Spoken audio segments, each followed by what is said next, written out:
జనగామ జిల్లా బాచన్నపేట మండలం కొన్ని గ్రామానికి చెందిన కరుళ్ళ సంపత్ అనే వ్యక్తి సీఎంఆర్ఎఫ్ చెక్ కోసం ఆన్లైన్లో అప్లై చేసుకున్నాడు.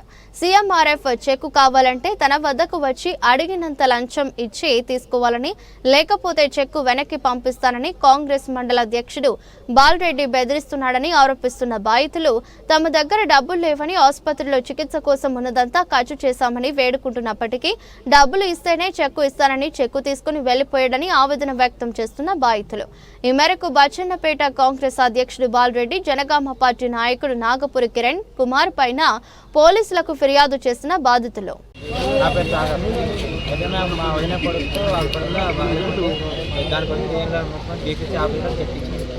అయితే అది వేరే దగ్గర నుంచి ఫోన్ వచ్చింది, మన చెప్పొచ్చు హాస్పిటల్ అని మన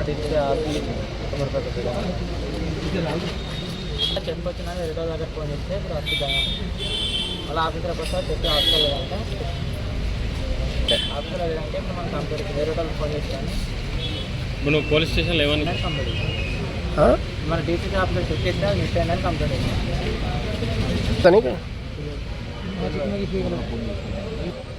నా చెక్క నాకు కావాలని ఫోన్ చేసి చెప్పి జనగామలో ఇస్తున్నామని చెప్పారు. అది ఎక్కడితో తెలియక మన డీసీసీ ఆఫీసర్ మెన్షన్ చేసిన నెంబర్ అక్కడ చెక్ చేస్తున్నామని ఫోన్ చేశారు. ఎవరు ఫోన్ నెంబర్ వచ్చింది తెలియదా?